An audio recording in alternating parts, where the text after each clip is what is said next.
Okay, so today, welcome to section 11. What we're going to do today is we're going to cover quotas in a large economy.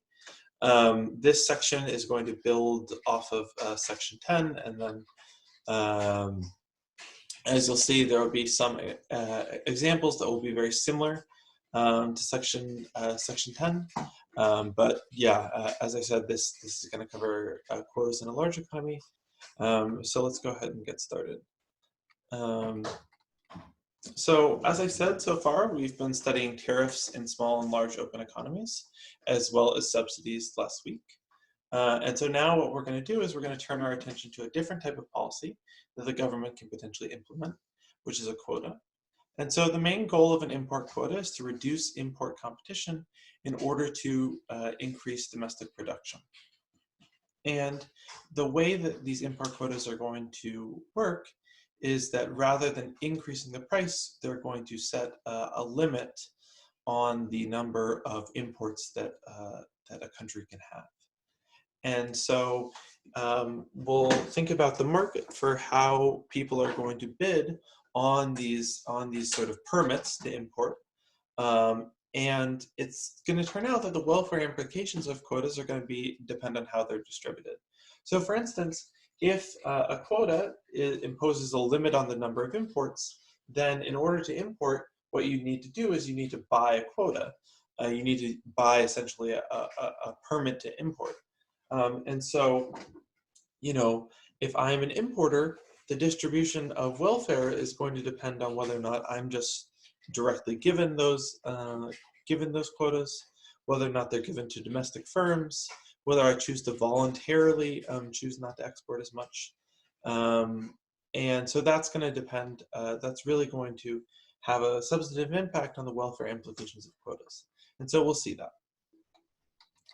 So first of all, what we're going to do is we're going to consider the welfare effects of a quota, and we're going to graph the producer and consumer surpluses and potential deadweight losses under a quota that in the first case is going to be given to domestic firms. In the second case is going to be allocated in proportion to each firm's production in the previous year. And in the third case is going to be auctioned by the government. And then the fourth is going to come as the result of voluntary export restraint, where basically the foreign country has chosen not to export as much at the request of the home country. So let's go ahead and get started with case one, where we have a quota that's applied by home to foreign imports, and each quota is given to domestic firms. And so it's worth mentioning that the title of the section is going to be quotas in a large economy, and so the one factor of this that's going to be the same as before is that we're going to note that by restricting imports, by lessening import demand, home is going to be a large country, and so the effects of a result. The effects of that now home has decreased its import demand is going to yield a reduction in the world price of that good. And so similar to as we saw tariffs in a large economy, we're going to see here in this case that the application of a tariff is going to reduce the price, world price of the good. So let's go ahead and see that graphically. So what we want to do is we want to think of this graph as basically describing this is domestic supply. So let's call this domestic supply. This is domestic demand here.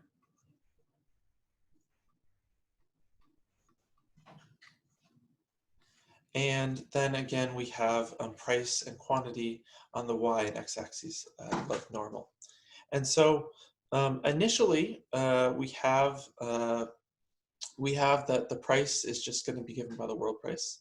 And at this amount, you can note that the level of imports initially under free trade is going to be given by this, this length here. And so this is imports under free trade. So what changes when we apply a quota? So as described on the image right here, note that the quota, when it's applied, says uh, basically this is the total amount of imports that we can have. So,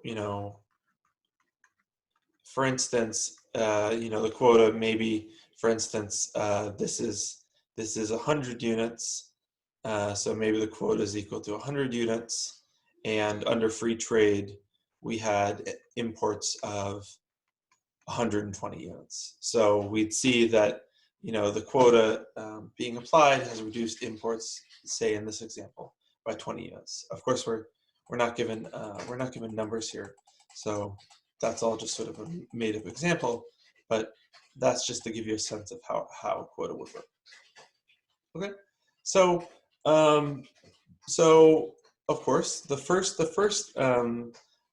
thing that quota does is it restricts imports. And so that's going to have two effects.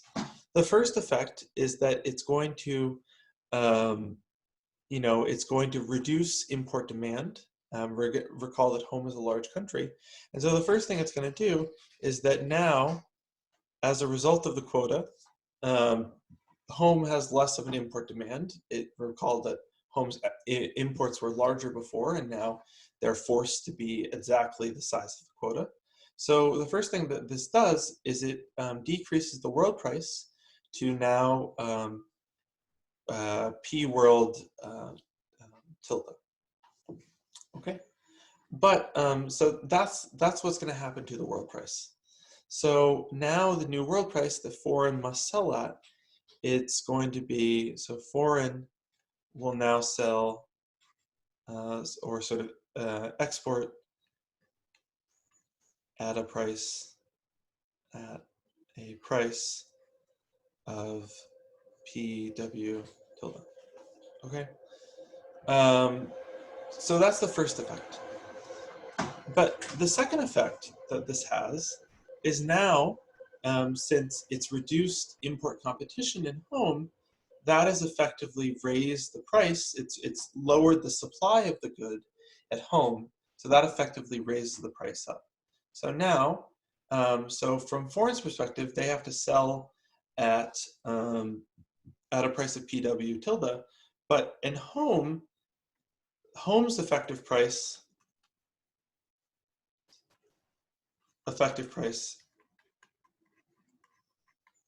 is now, it's just P tilde.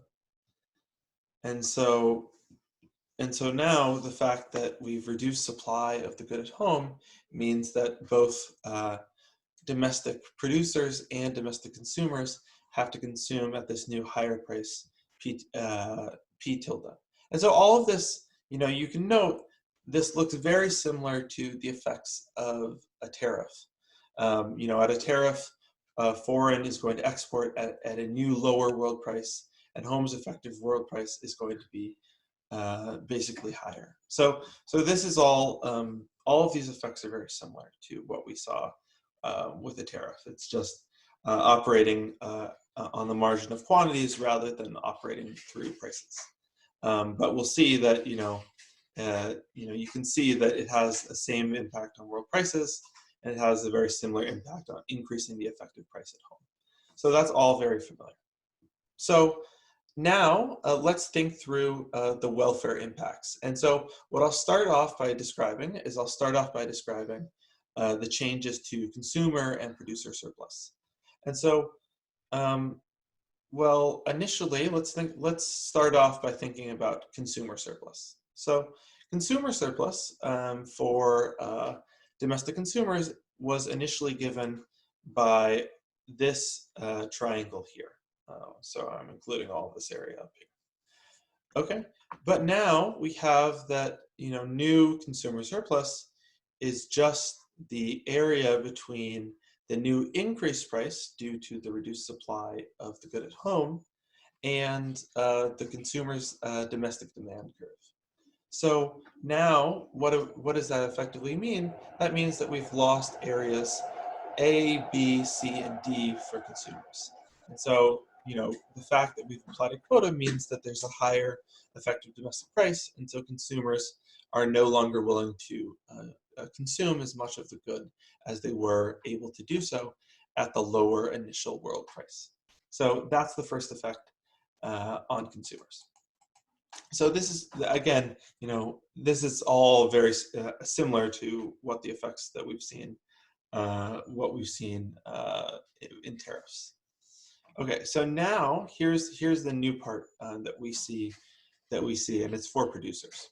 So note that initially, producer surplus is given by this area, basically right here. So that's, again, the difference between the effective world price and the domestic supply curve.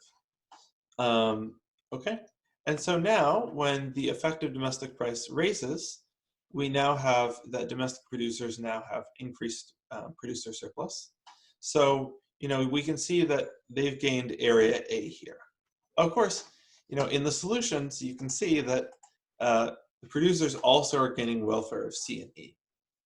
And why is that? So this is the new part that comes from a quota. So remember that I said that quota is going to be given to the domestic firms. And so we can see that with this quota set here,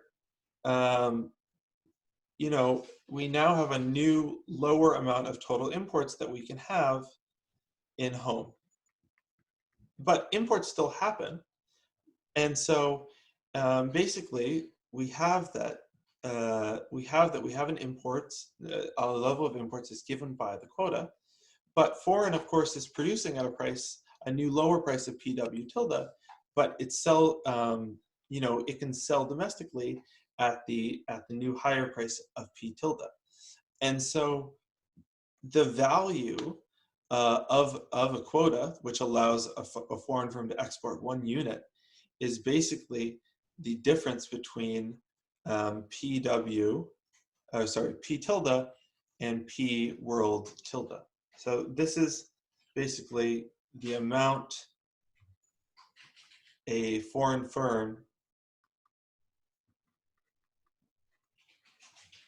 would be willing to pay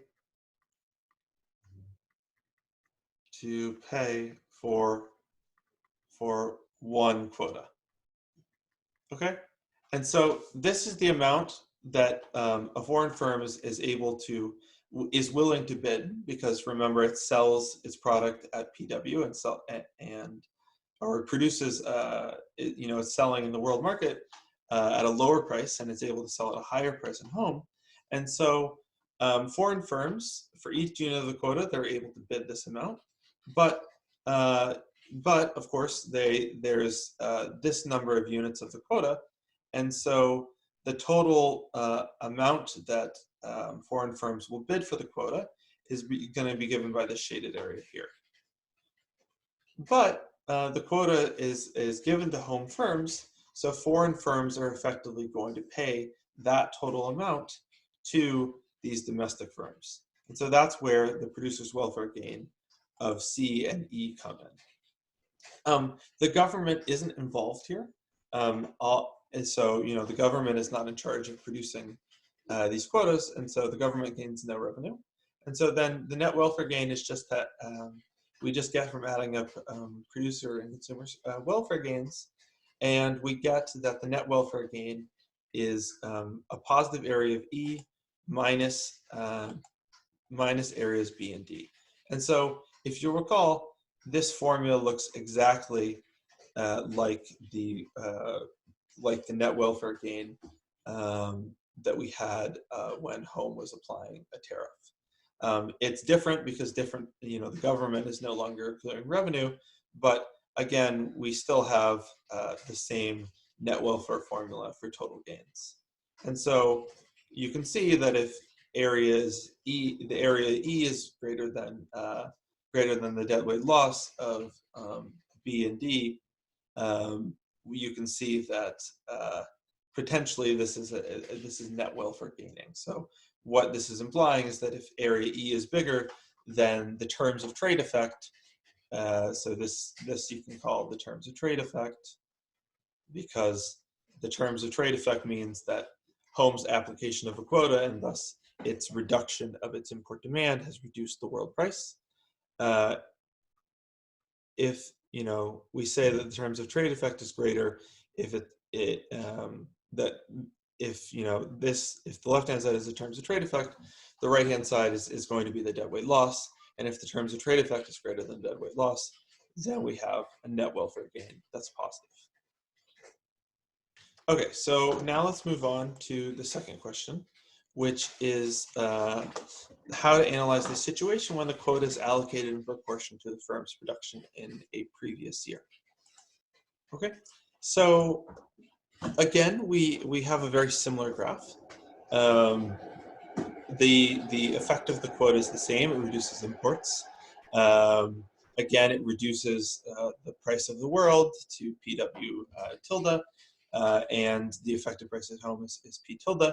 So the fact that the quota is allocated in proportion to the firm's production, that's totally fine. So that doesn't change any of the analysis of what happens to prices, what happens to imports. All of that remains the same.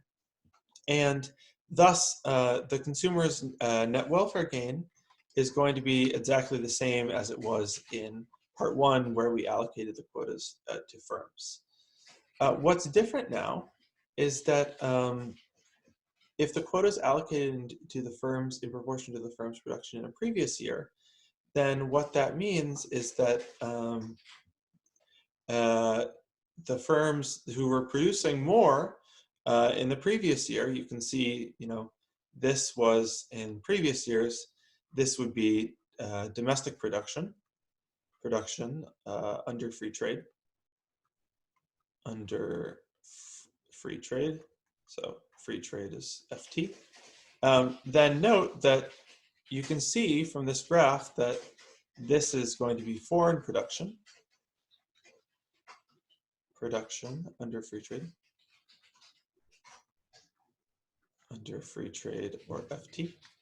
And so you can see that foreign has much more, has sort of in the previous year, which is previous year, you can sort of take to mean that previous year, i.e. under free trade. That's basically what this is saying.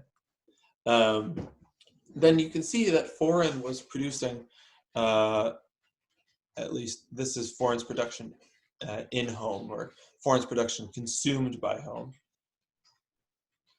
Then you can see that foreign's production consumed by home is a lot greater than what domestic production is. So if the quota is allocated in proportion to the firm's production, then what this means is that actually now the people who are given the quotas are just going to be the foreign firms. And so foreign firms basically are going to receive quotas. Foreign firms,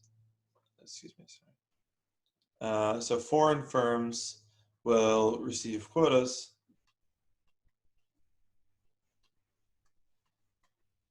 And so they've now gained, the foreign firms are going to gain C plus E. Of course, all we're thinking about here is we're going to think about, we're just thinking about our domestic consumers and producers. So then if we go to our domestic producers, now they're not receiving the quotas. And so their welfare gain, it's only the gain in producer surplus that they have achieved under the new higher domestic world price. And so that's just going to be area A. So you can note that now if we add up producers' welfare gains and consumers' welfare gains, now the net welfare gain is going to be entirely negative.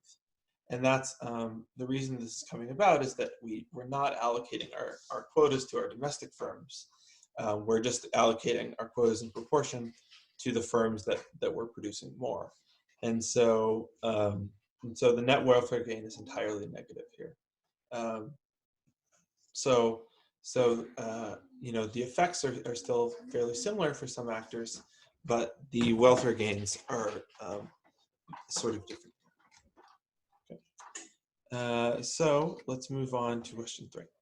So now we're going to assume that the quota is going to be auctioned by the government. And so again, same effects on changing the amount of imports, same effects on prices at the world and in homes, all that's the same. So again, no surprise here to see that consumers' welfare losses are the exact same. They lose out because of the higher world price. Producers, now they don't own the quotas like they did in part 1 or in problem 1, and so producers again are just going to gain their welfare of A, like they did in part 2. But now the government is going to sell all of the quotas to the foreign firms. And recall that I said that this distance is the amount that foreign firms, sorry, there's an extra I there, amount that foreign firms are willing to pay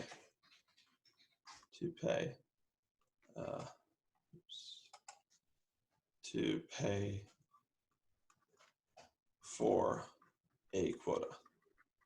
And so the government is going to sell the total number of quotas, and it's going to sell them at exactly the amount that foreign firms are willing to pay up to.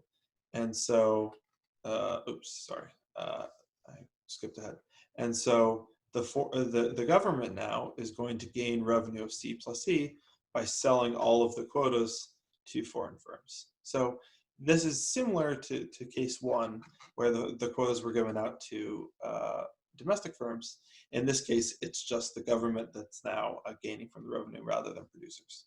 And so, again, this net welfare gain is going to be the same as in case 1. And so the only difference is which agents are now receiving the revenue from the quota. Otherwise, it's the net welfare gain when you add all that up is going to be the same. So now let's consider case 4. So case 4 is going to be when the quota is going to be a voluntary export restraint by the foreigners. And so what this is going to mean is that the foreign country, home, has said, please, don't export more than the amount of this quota. Usually in return for sort of other promises, such as foreign sort of homes loosening up, and other restrictions on foreign, or sort of usually this happens as sort of a broader sort of trade negotiation. And so foreign is basically agreed to say this is the total amount of exports foreign basically sells to home, but they do so without, they do so basically voluntarily. So what this does is this says foreign will not export any more than this, but of course foreign is producing at a price of P tilde. They're able to sell it at home at a price of a higher price of P tilde. So again, foreign firms are gaining. They gain the areas of C plus E because they can now sell it at the higher price in home. So this is just like case 2. Where the quotas were allocated to foreign. Well, the case 2 and case 4 are basically identical. The only difference is that before we actually had quotas that were being allocated to foreign, and in 4 we're now saying foreign will voluntarily do this. So all of the intuition that we had in case 2 holds up in case 4. So foreign firms are going to gain C plus E. And then all of the other terms are gonna be the same as in case 2. And so again, we have that adding all the terms up, we're going to have a net welfare gain that's going to be negative. Okay, so now let's suppose that there are two countries, home and foreign, as before. And you'll note that this is the same setup as what we saw before. Home is going to be a large country. There's going to be a single homogeneous good, which is going to be a USB adapter. We're going to take everything, all of these examples are going to be in terms of millions to sort of make this broadly consistent with the sort of quantity, the scale of supply and demand of USB adapters, but it doesn't really matter. You can sort of ignore that if you want. And so then you can recall that this is going to be the exact same demand and supply functions as we saw in section 10. And so foreign is going to have demand and supply functions that are given by these two equations, and foreign is going to have supply and demand functions given by these two equations. And recall that with an import tariff of half, this is what we saw in, I believe it was problem either 2 or 3 in section 10. The export supply curve for foreign and the import demand curve for home looks like this. Okay, and so recall that in either section, exercise 2 or 3 of section 10, we found that the equilibrium world price was going to be 0.75 or 3/4. And with import tariffs, of course, that increases the effective price faced by producers and consumers at home by half, increasing the effective price that this is basically the price that is faced by home to 1 1/4 or 1.25. So now, so we've seen, we've recalled basically what was happening in either exercise 2 or 3. Sorry, I don't remember, in section 10. And so now what we want to consider is we want to consider that the home country is going to impose an import quota that's going to lead to the same level of imports as with an import tariff of 0.5. And then what we're going to ask is what's going to be the effect on home's total welfare if the quota is auctioned or if it's distributed for free to foreign producers. And so, of course, you can see that quotas, as we saw before, they have very similar effects. If you choose the number, if a policymaker is able to choose to restrict the amount of imports, and they know exactly the slope of, they know exactly what demand and supply look like, then they can always target a quota to impose the exact same results as an import tariff. Of course, this is conditional on them actually knowing supply and demand, but this is just to show that, functionally speaking, as long as you really know the shapes of supply and demand, you can always come up with a policy that targets quantities rather than prices and have similar impacts on welfare. So, we sort of saw this before. We're going to have different effects if the quota is auctioned or distributed free to foreign producers. But let's go through that. Let's go through that in this case. So, what's going to happen if the quota is auctioned? Well, we can see that again, we have that when basically this quota is implied, it has the exact same effects as a tariff. So it's going to reduce the world price from 1 to 0.75. We saw that in section 10. And then it's going to increase the effective domestic price by, it turns out, the same amount that the tariff does. And that's why I'm saying that, as long as you target quotas appropriately, such that they restrict the same amount of imports as a tariff does, then you'll have the same effects on prices and quantities as a tariff would. So again, the effective domestic price that both domestic producers and consumers will sell and buy at is going to be 1.25. Again, this is, if consumer surplus was this area here initially, then now it's just the area above A, B, C, and D. So that results in a loss of welfare for consumers given by minus A, B, C, and D. Producers, again, under free trade had an initial surplus of this. Now under the higher domestic price, they also gain area A, so that's how we find producers' welfare gain. And then recall, what I said earlier about that foreign firms are willing to bid the difference between the new domestic price and the world price for each unit of a quota, and they do so on the total number of units of the quota, which is just going to be given by this. So the quota is restricting imports to basically the level of imports that we saw after the application of a tariff, it turns out. And so foreign firms are going to pay the government areas C plus C. So they're going to, they're going to pay the government, 1.25 minus 0.75 or 0.5 times basically the new amount of imports, or effectively, you can just call this 0.5 times the quota. Okay, and so again, you get the net welfare gain. It depends on the sizes of E, B, and D, and so we can't say whether or not that's positive without calculating those areas. Okay, now let's consider the case that the quota is distributed for free. So if the quota is distributed for free, that just means that it's going to be given out to basically the producers who are exporting to home. And so again, we have the same effects on prices and quantity of imports. It still restricts that the quota still restricts the amount of imports to be that amount.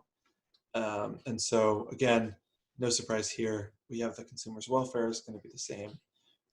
Producer's welfare is going to be the same.